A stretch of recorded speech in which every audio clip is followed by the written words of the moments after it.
Hi, I'm Katelyn Means, and I'm a sparkly soul who is here to help others liberate from their past, experience freedom, and live a life of limitless love, which is really all I want in my life. So that's what I help others do. And then, yeah, welcome to the Jesse T Show.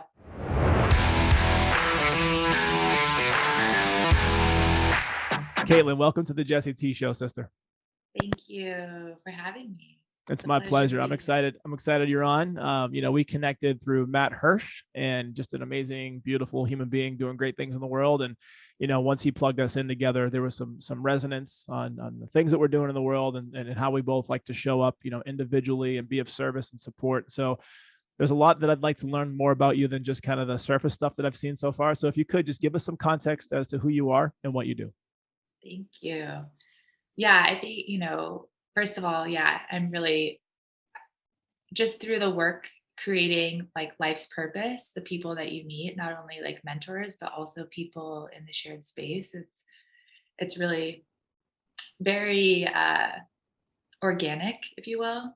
So yeah, I'm really happy that we connected, and to speak to, on social media or even just in passing. I think it can be easy to think we know someone or perceive someone as being a certain way, which maybe is sometimes true. But yeah, I love that we're given this opportunity to dive a little bit deeper and, yeah, just get to know me, get to know, I guess it's me, not really you, more me during this time. So I'm originally from, I was born and raised in Wyoming, which, as many of you know, there's not a lot of people from Wyoming. So and then I moved out here to California about 5 years ago. And my journey has been one of undoing and remembering.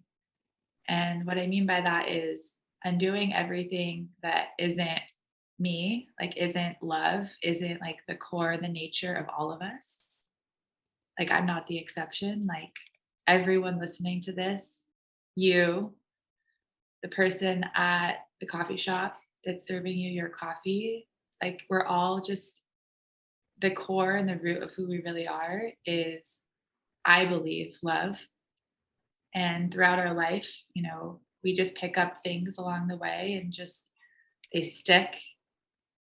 And so, yeah, so a lot of my journey and what I share and how I help people is just in that undoing process and in the remembering of like our core essence of who we really are. And, um, you know, I've had a lot of opportunities to opportunities, gifts, um, experiences in life that have allowed me to really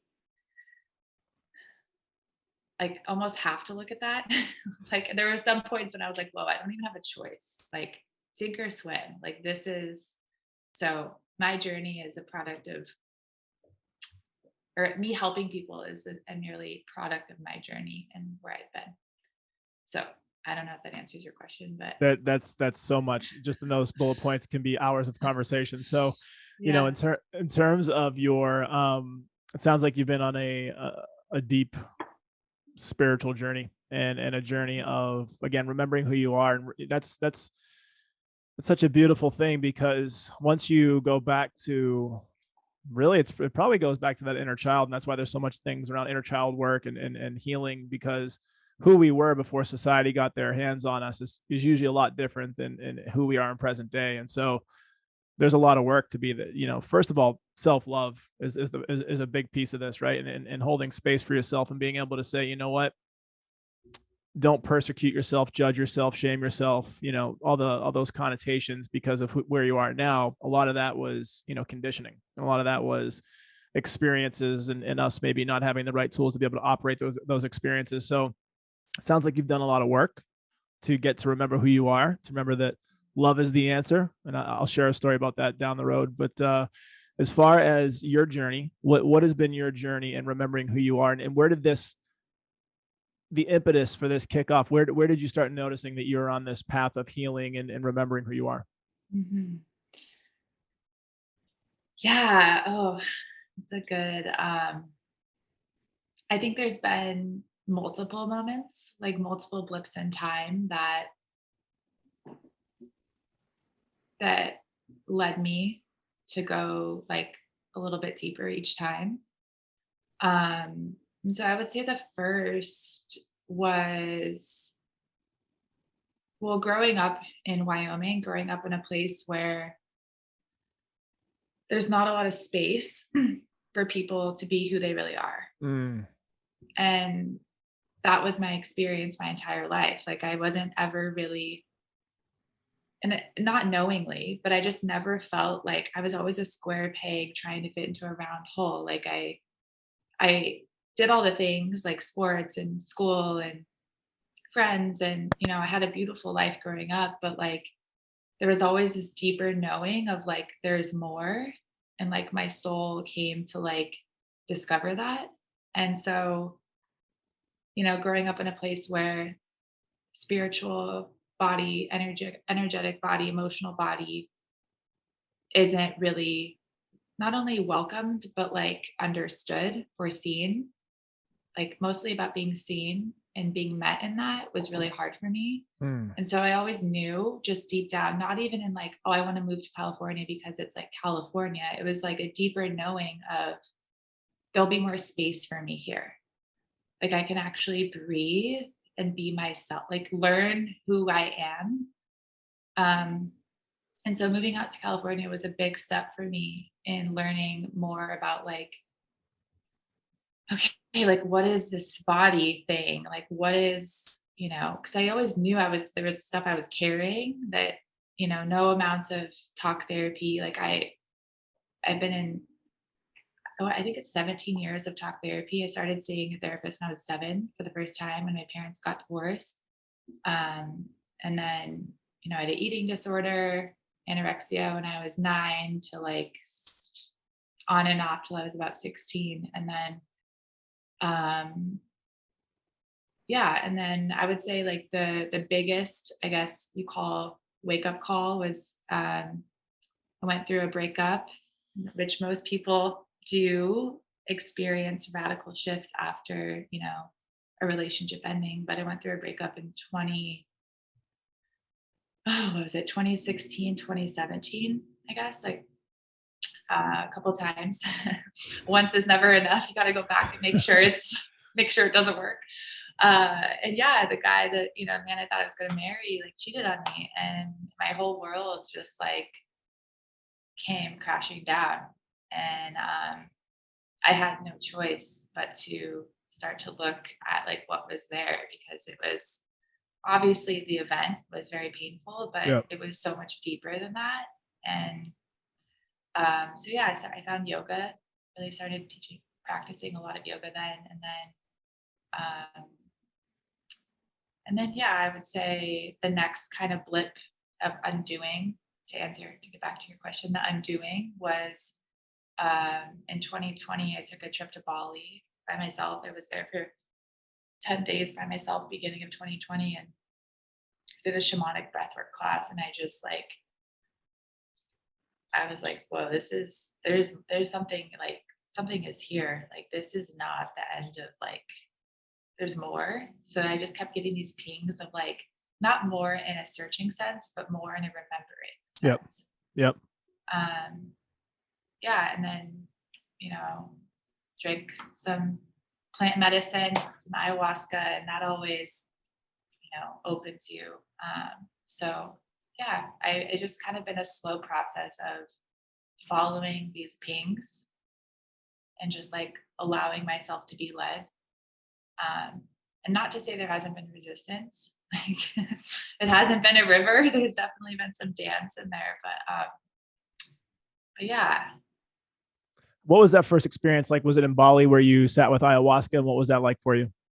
The first experience in Bali was it was a shamanic breath work. I did ayahuasca like a month later back here in the States, but experience in Bali was, how do I describe it? It's like it was almost as though my body didn't exist. And from a background of high performance sports, you know, body dysmorphia, eating disorder, you know, as a woman, and men have this too, but like just there was always this pressure of like who I need to be or how I should be in order to receive love. Like it Yep. all equates to like love, belonging, wanting to be seen, heard, acknowledged. Uh, and so in that breathwork experience, it was like oh yeah, I'm not just this body. Like there's more. And I don't have to like, however, I was definitely dissociated then. Like I wasn't embodied, to like put that word out there, but like it was more of a dissociative tendency that I was going into of like, oh yeah, I'm not the body. Bing, I'm just gonna like go out. So it was a expansive moment, I would say, to like sum it up. And I also just felt connected to like the pulse of life that was greater than me, and that felt really, it was like a breath of fresh air. Breath, yeah, literally talking about breath and the gift that we have until we move on, right? And it's something that we all have and something we can all utilize. And a lot of times we're so unconscious as we move through the world, we don't even realize, you know, the state of breathing that we're in. A lot of times we're in fight or flight. We're not taking the deep breath to get into the parasympathetic. We're not aware because life is so busy for us and it's made to be chase the next thing and consumerism and, you know, all these things that are put on our plate. And a lot of times it takes that mindfulness practice of stepping back and like just feeling into your breath and seeing where that is. It shallow? Is it deep? Where is it for you? Most people don't even get a chance to do that on the daily. And that's one of the biggest things you can do as a mindfulness practice is just to pay attention to your breathing. And then you can take it to the nth degree and you can have visions and you can have connectivity with the divine and you can heal trauma and you can have insights, you can have, you know, beautiful things happen and everything in between. And so, you know, I've been working with breath work and different plant medicines for years. And it's one of those things where sometimes people, they hear ayahuasca, they hear plant medicines and it's like way out there for them. Right. And then there's some people like me that I was absolutely called to. It was like, this is absolutely the road for me. And this is what I know I need to do. But a lot of times people get started with breath work, kind of like in your situation, because it's one of the easiest points to entry and it can be so profound. It can be life changing. And, you know, I've had a couple breathwork ceremonies that have literally changed my life from that moment forward.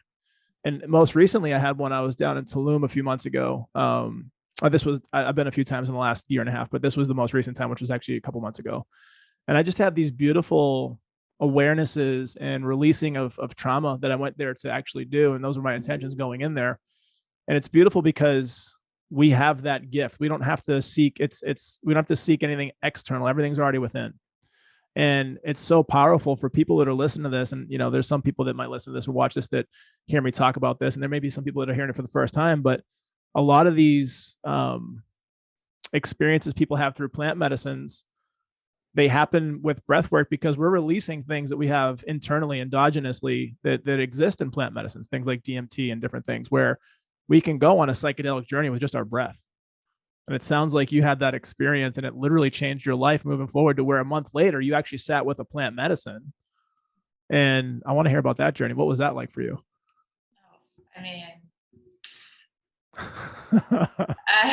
like I don't even know how to describe it. Yeah, I think it was life altering. Like, can you give us the set and setting? Like, where were you? What were your intentions? You know, what was going on around you, and kind of what was it like going through the process? yeah, I think first I want to say, um, like I don't sit with the medicine really anymore. Like, not that I don't believe in it. Um, More that again, like my tendency, just because of my childhood and a lot of deep traumas that I had, was to dissociate, was to like leave the body. Like I have Yep. what they call the leaving pattern or the quality of air, which has gifts and distortions. But so my tendency, my comfort zone is to like be out here. Okay.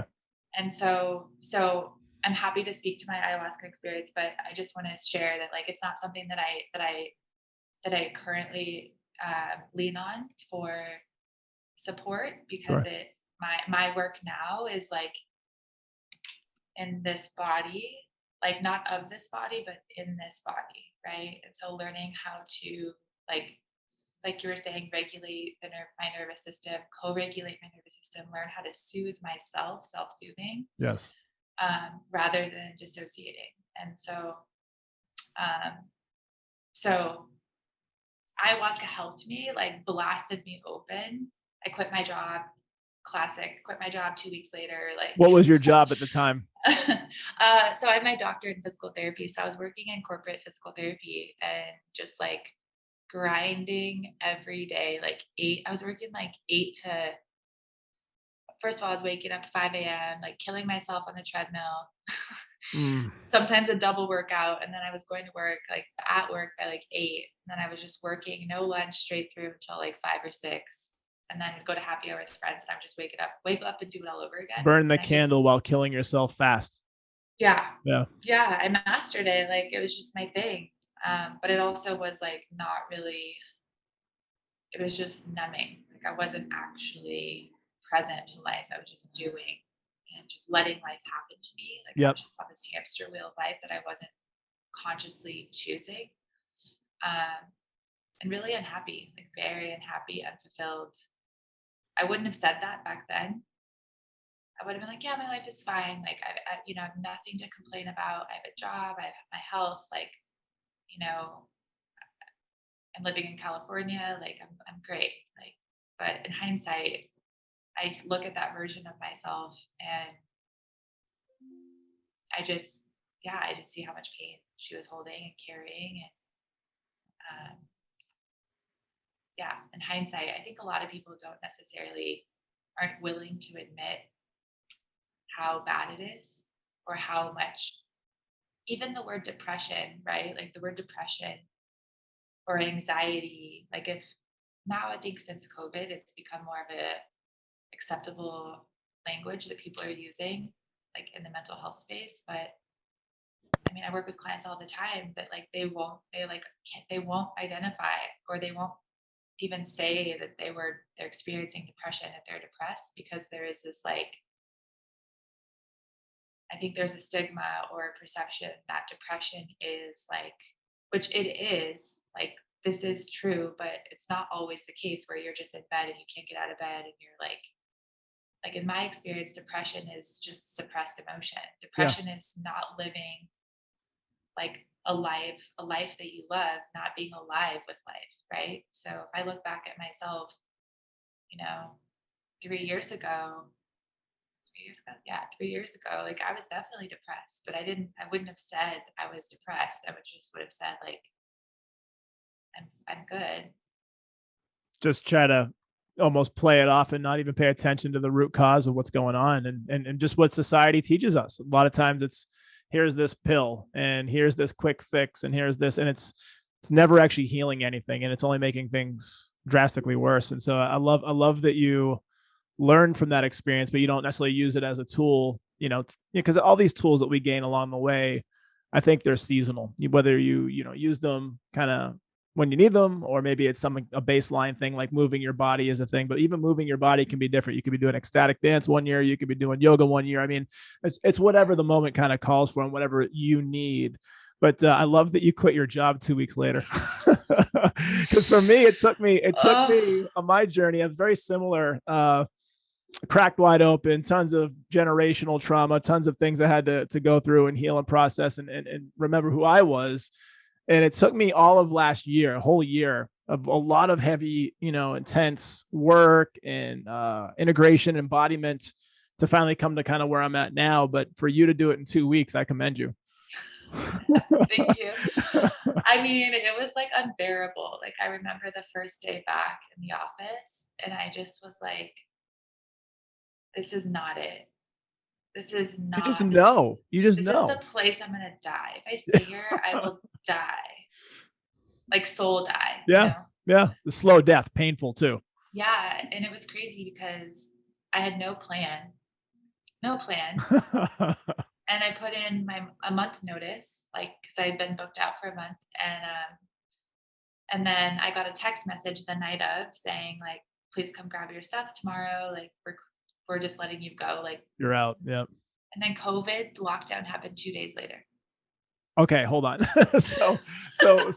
So just for the listeners and viewers, when you go from being a doctor of PT, physical therapy, to saying I'm out after you've chased this probably a good part of your life, to go through school, to be, an athlete, to do all the extracurriculars, to chase a doctorate, that's very myopic for many years. That's like, this is the way, right? This is what I thought was the way. And then all of a sudden it's like 2 weeks later, this is absolutely not the way. And then COVID comes, and then there's this whole nother thing. So what does the journey look like for you from there? Did you drop the doctorate altogether at that point? Did you go off and do like some more, soul searching, and then like find the thing that you're doing now? Like, what did that transition look like for you? Yeah, thank you for the acknowledgement, because it definitely was like, but you know what? I just kept telling the two things I kept telling myself in that time, like leading up to quitting or resigning, and then after that happened, uh, was like the first thing I told myself was like, I'm worth it. Yeah. Like I'm betting on myself, because like I can't afford not to. Like, just bet on myself. I've had come this far. Like, I'm not gonna like go down this path. And then the second thing was the comfort of where I am now has become so uncomfortable that the change I'm about to make doesn't even feel uncomfortable. Wow. Yeah. And the terror that I would wake up with every morning of like, fuck, like life is passing me by. I'm not in alignment. Like, the two words that I said in Bali were alignment and clarity. Yeah. And I received that, like, so clear, so aligned, like, no. And so it was like, it almost wasn't me. Like, I didn't really have a choice. Like, it was at that point, this is a whole nother topic, but I grew up super Christian. And then I kind of think, like most people, not most people, but some people in that background, like we go the other way. Like, I kind of gave up my faith. I believed in the universe, but like I wasn't sure Oh yeah. like what I believed in. I've been down a similar path. Yeah. Yeah. And so at that point though, I could feel like it was a feeling of, this is beyond me. Like, I'm not the one orchestrating this, especially when COVID happened 2 days later and I couldn't have been in work anyways. Like, there was this divine intelligence that was undeniable that I just knew I had to follow. Yep. Um, and at that time, I wasn't really sure I wasn't sure what I believed in, but I knew how I felt. And I just kept following that pain and that feeling. And the more that I did that, the more that things opened up for me. So yeah, so I quit, and then COVID happened, and then I went on my own. I had my own practice, saw clients, people, for a year and a half ish. Okay. At the time too, because physical therapy was something that I did. Getting my doctorate was, I mean, I don't regret it by any means. Like, I'm grateful. Like, I'm so grateful for like a lot of what I learned, and the journey, and the dedication, and seeing what happens as a result of dedicating to a craft, like the skills that you acquire and the people that I met, and how much I pushed myself. But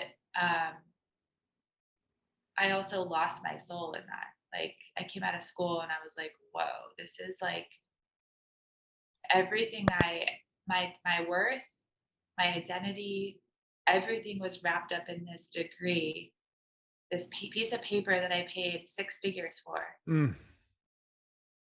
which by the way, like, I don't even know where that is. Um, The degree, like the paper, I'm diploma. like, okay, cool. Like, what? Yeah. But to your point, like, I it just wasn't. I did it because I thought that's what I should do. Yep. That's what society groomed you to do. I did That's it what success because, was. Yeah. yeah, and like I did it because that's the farthest I could go. Like, I'm gonna go do this hard thing and show that like I could do it, to myself, to my parents, to society. Like, um, and not to say I didn't enjoy it. Like, I did enjoy it, but early on, I was like, oh, this is not what I came here to do. Like, Wow. this You is knew pretty not, early on. yeah. In Wow. my life experience, like, I haven't touched on some things, but, I lost my dad from cancer when I was 12. He died in 5 days. Um, I have a handful of sexually abused when I was younger. Like, I have a very colorful past. And Yeah. so I had all these things happen to me, and I couldn't help but believe that those events or those situations weren't just placed in my life by chance. Yep. Like, it was almost my curriculum, my Yeah. unpaid for free, almost for The real free, like school. Yeah. the real The school. soul school. Yes. It's what we asked for. I think I'm of that mind that, we specifically wanted this experience and all the things in it, which is crazy. Totally. Cause like you, I had a crazy, beautiful life, but many crazy, almost unbelievable life circumstances at points in my life. And whatever contract my soul signed to be here, hopefully one day I'll find out why. But Totally. it's been crazy. It's been beautiful at the same time, and I do see a lot of the reasons why. But so you go into private practice during one of the harder times fiscally for corporations and businesses to even exist, and you just, because you're following your soul at this point, and you're leaving things up to the universe, and you're being called to step into more of alignment and clarity that you had been given and that you had wanted to. What did that look like? Was that still something that kind of felt out of alignment for that year when you were doing this independently? And then what did the transition look like from there if you did step away from that fully? Yeah. So at the same time, I was also like teaching yoga and um, on the beach, like COVID yoga. And there was like 50 people that were coming to my class every week. And, but then I also did Reiki and sound healing and Very cool. meditate. Like, so I was like kind of dabbling into other things because I knew I didn't want to just do the physical sense. Yes. So part of my private practice was the physical, but then I also did all these other things. And then I like started a crystal earring business, and like, Oh yeah. so I was doing I had a podcast. Like, I was so lost. Like, I didn't know. I Right. was just trying all these things that I always wanted to do. And eventually, to answer your question, it did get really exhausting.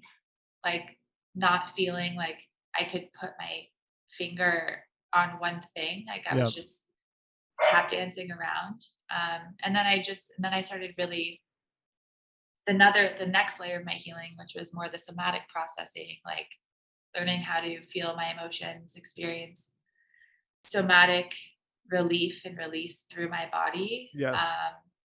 And working with several different mentors, that's kind of what it was in that moment where I was like, oh yeah, this still isn't in alignment. So the, as I was, on my own in that year, it didn't feel out of alignment. It felt like a breath of fresh air. Like, I just needed some breathing room Yep. because I didn't have that. Like, I never had that space or that time to like just actually feel and think for myself. And a lot of healing happened then. And to be honest, I don't think that I could have done, and actually I know I couldn't be holding the space and facilitating it. I didn't have the capacity that I have now to like hold something this big or hold people in there, because I was still like just you know experiencing my own stuff. Um so yeah, I don't know if that answered, I think No, that it's answered your beautiful. Yeah, question. it's the beautiful unfolding, right? It's the Mhm. we expand to kind of break open or push out this kind of sphere that we've been living in, and so we can be more loving, more aware. We can hold space for people better. We can have more empathy. That was a big part of my journey. Was I was highly empathetic as a kid, but I didn't know what it was. And growing up in Boston, Massachusetts, which is like kind of like a tough place to grow up, it was weird because you brought up, like, when I was a kid growing up in Boston, I told this to Matt, which was really interesting, our shared connection.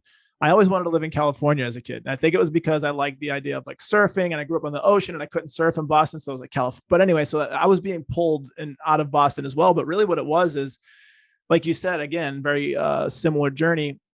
square peg in a round hole. And I've used that terminology before for my life. I always felt out of place in Boston. And a lot of it was because of, I had such a huge heart and I was so empathetic, but I was a guy in like a tough part of town where like it was all about who was the toughest guy and like, get into fights. And like, that wasn't me. That just wasn't me. And I felt like I had to like pretend to be something that I wasn't. So for many years, I shut that empathetic side down to, my own dismay and my own, I guess negativity to, as it were. But like when I reopened this up and when it was reopened up for me in the last few years on my own personal journey, it's become an absolute superpower.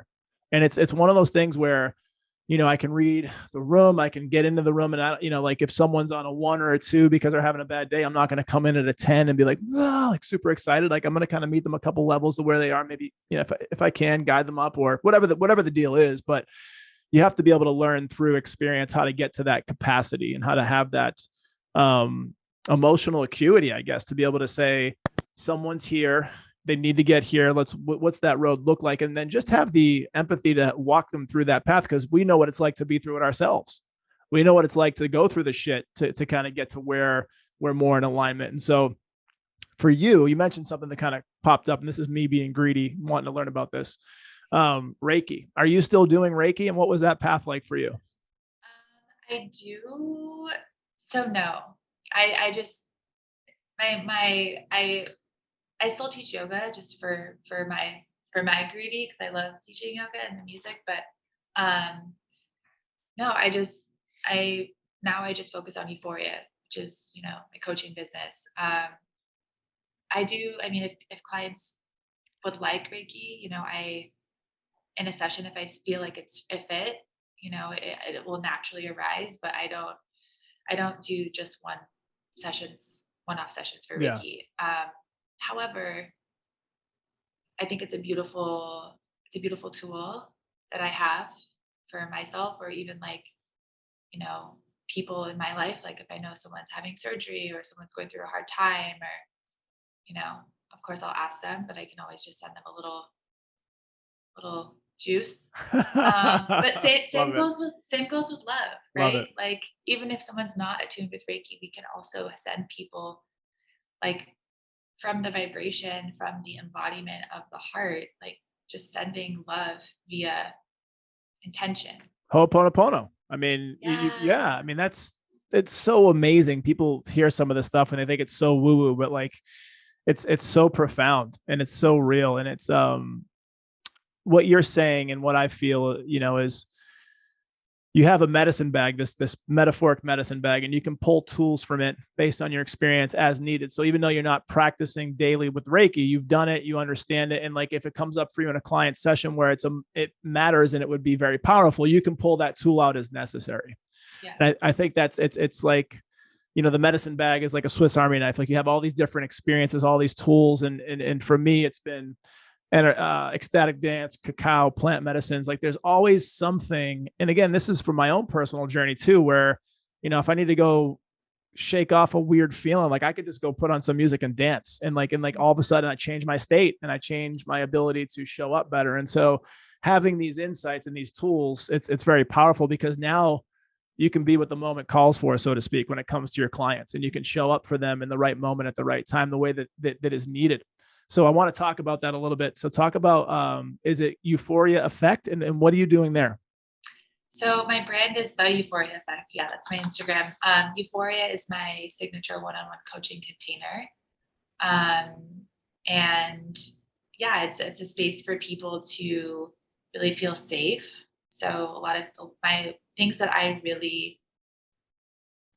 aspects that I really, really, really value in terms of not just like connecting, or relating, but also, within the containers that I do hold for people, are transparency, safety, and authenticity.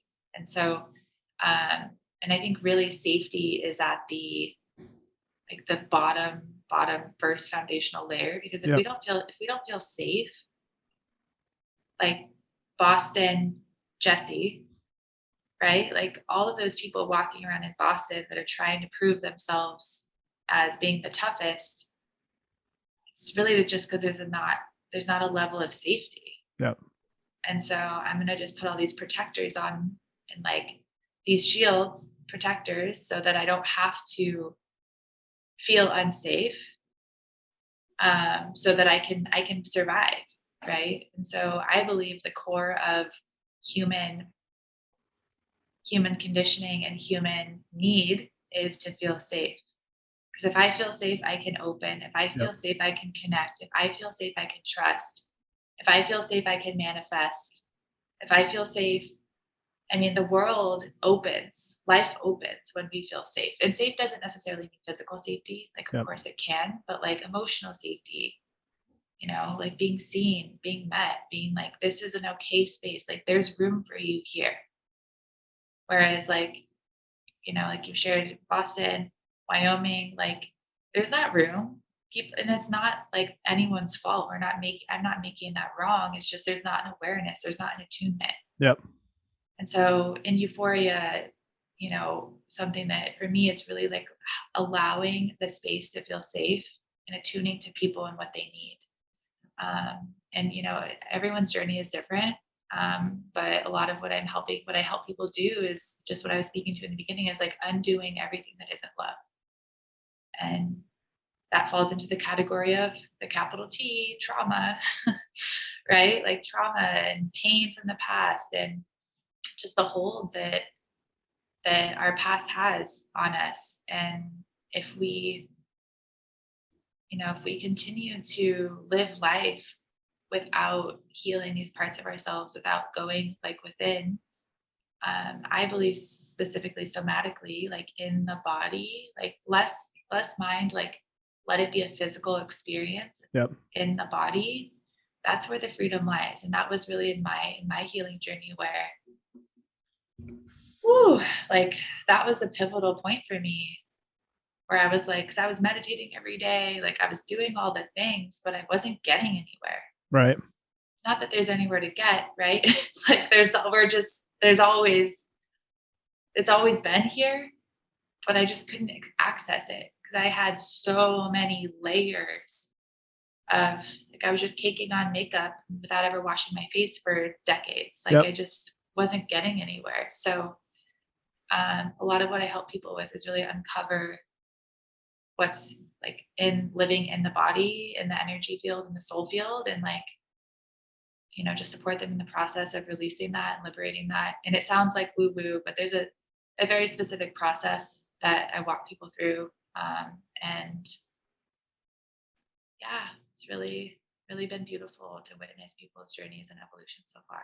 It's So so beautiful and especially when you see profound healing or change take place in real time. I mean, that's I've been very grateful to be able to hold space and put on retreats for people to do different things and to see people come in on a Thursday or Friday and leave by like a Sunday or Monday and they're just healing things, whether it's their own stuff or generational trauma, or they're coming in with something and then they're walking out like on fire a few days later. It's beautiful to see. It's beautiful to even to bear witness to that. And so, what you're doing is very important, very powerful, very real work. And for those that are listening, there's some things that they may have some questions on when it comes to a somatic release. But what are some of the tools that you deploy in your coaching or in your guiding people that really evoke these releases? well, first, it's all about presence. So, most of us grew up in an environment at home where there wasn't an attunement or there wasn't like a loving, not loving, but like a presence. Yep. And so it's a state of awareness that we can rest in. It's this energetic field that really, it's, it's difficult to describe, but it's not like you, Jesse. It's like this opening. And so then it's just this field of awareness, which when there's a field of awareness where there's not necessarily you or me, there's a collective we. And it's fascinating when that field opens up, just what naturally wants to liberate almost like can't not. Like it starts to just bubble to the surface. And then next thing you know, they're talking about a memory when they were 4, Yep. And then it starts to, like in an ideal world, like that's the that's the process is opening into awareness. And then, there's a device of tools that I share with people to, get in touch with that. But it really is the main thing is getting out of the mind and letting the body speak. Yep. And the ego will 100% jump in and try to hijack. The mind will come in and try to hijack, question what you're experiencing. But it's really resting in the field of awareness, which is loving awareness. And with love, like everything liberates.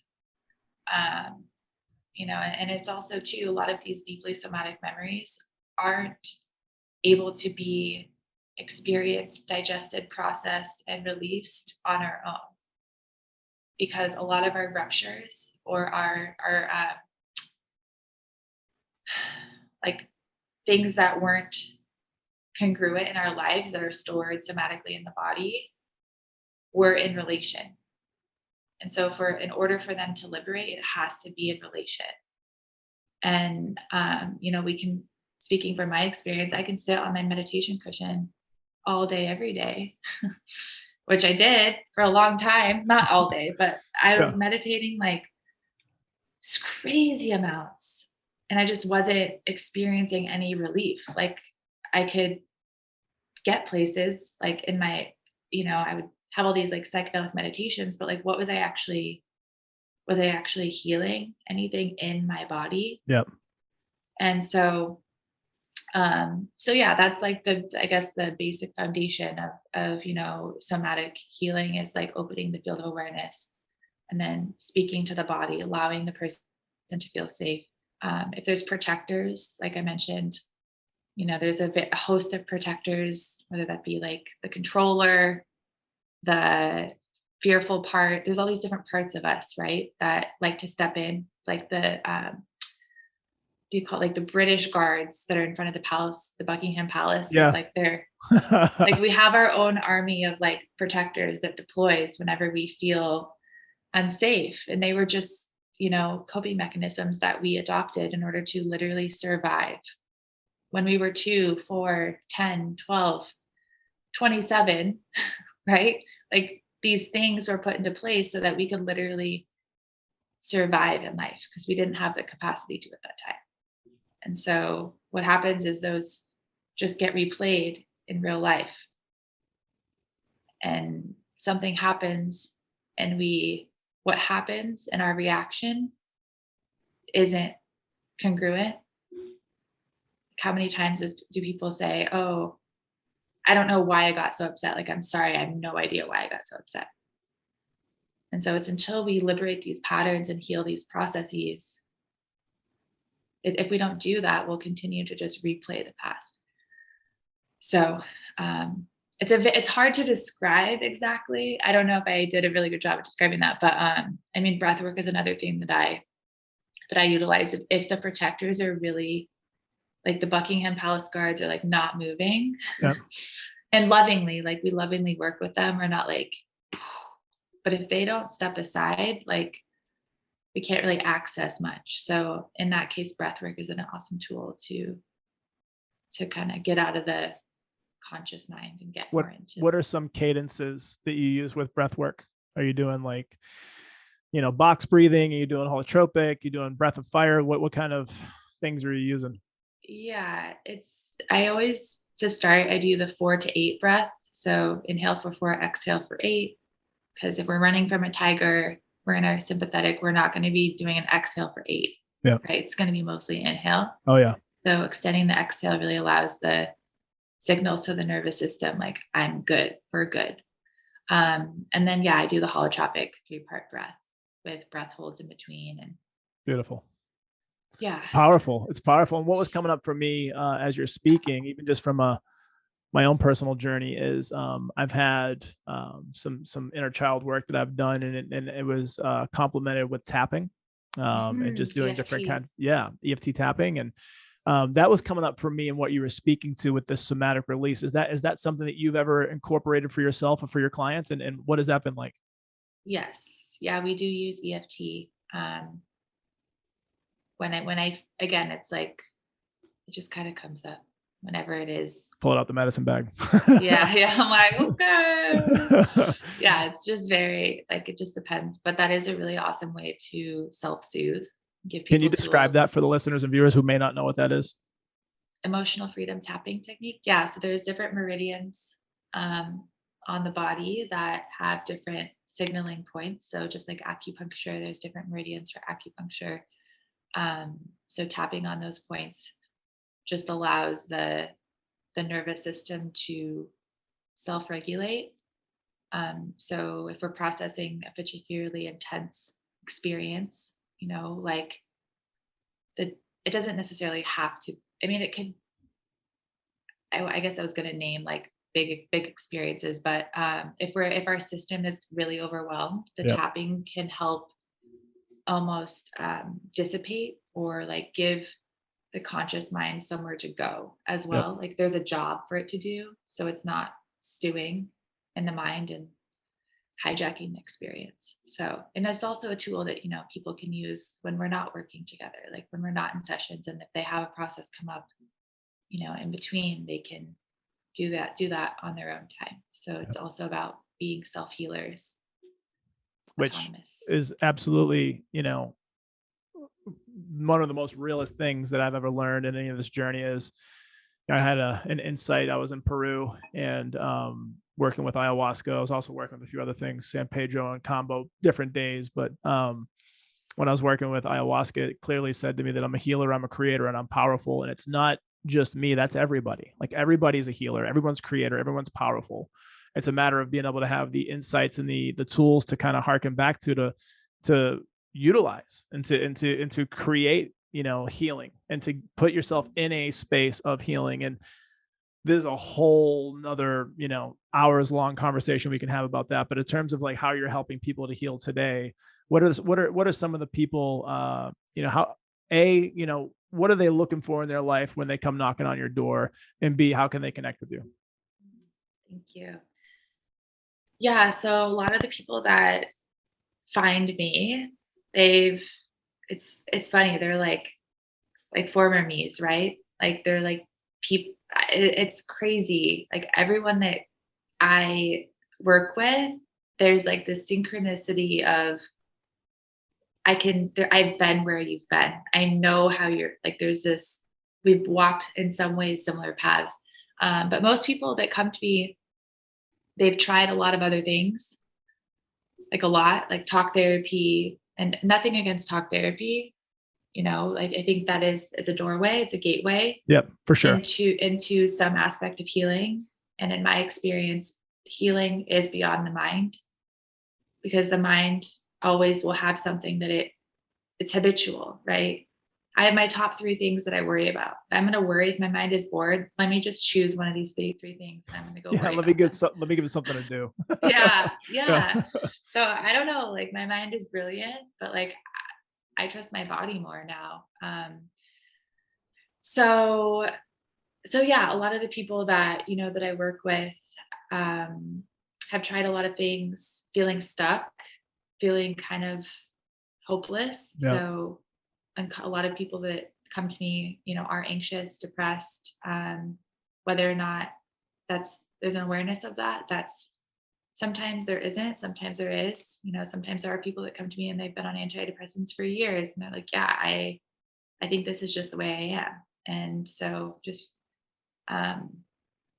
yeah, a lot of people, people that have experienced a lot of pain, and that are ready. Like the main thing too is like they're ready.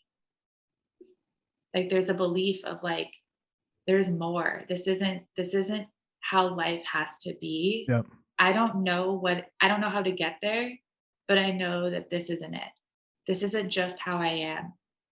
And so there's a curiosity, a commitment, a desire to just want to free themselves from the past. And my prayer every day is like, may all beings be free and happy and be free of suffering. And It's beautiful. I mean, that's not something new. Like that's in the field, a lot of people say that, but like, it's so simple. Yep. 'Cause And I it's think, powerful. So some of the most powerful things are the most simple. yeah. And when you ask, like when, at least in my experience, when I ask people what it means to be happy, 99% of the time they say to be free. Yeah. and what freedom is, what to be free means, looks like it looks different for everyone, but in my experience, that is what people, it's like really what we want is freedom and love. That's it. Bringing the Mhm. freedom and the love to the world, girl. I love it. It's Yeah. been amazing. Is there anything else you want to throw out there? Anything you're working on, or anything you're really excited about, looking towards the future coming up? Thanks, Jesse. Yeah. So as of right now, I'm just riding the euphoria wave. So to answer your question, now I do have a couple spots open in my coaching container for Euphoria. So one-on-one coaching container. And the hustler in me, the former hustler, would say like, yeah, there's like so much stuff coming up and I have all these things.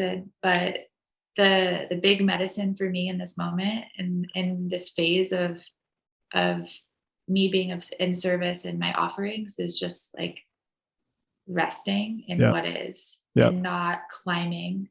And I'm noticing the tendency of like, oh, there's more, Oh yeah. like there's Yeah.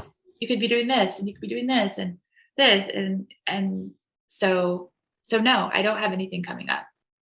I Beautiful. Hey, have let's. I spent a year in my divine feminine last year, and I took the need and the desire, like you talk about, to hustle, to create, and I sat with it for a year, and I put that kind of on a shelf, and I embodied the fuck out of everything I just went through. Sat in the stillness, gave it respect that it needed, and integrated the hell out of it. We go through seasons of life. It's not always about go go go, create create create. And even for what you're saying, I think it's so perfect is because you're not necessarily like super chasing something else or something you're looking forward to the next thing, that allows you to show up powerfully present for the people that you're working with, and to be able to give them everything they need and more just by your powerful presence, because you're not distracted and you're like, you know what, I'm here, let's get it. So I love it. Thank you so much for jumping on the show. I want to be the first listener and the first viewer to say thank you for being you, and you're a total badass. Thank you, Jesse. Yeah, and people can find me on Instagram at the Euphoria Effect or the Euphoria Effect. I don't have a website, but we'll get everything thrown in the show notes. And thank you so much. We'll stay connected and I look forward to seeing where our journey leads. You've been amazing, and catch us next week on the Jesse T Show.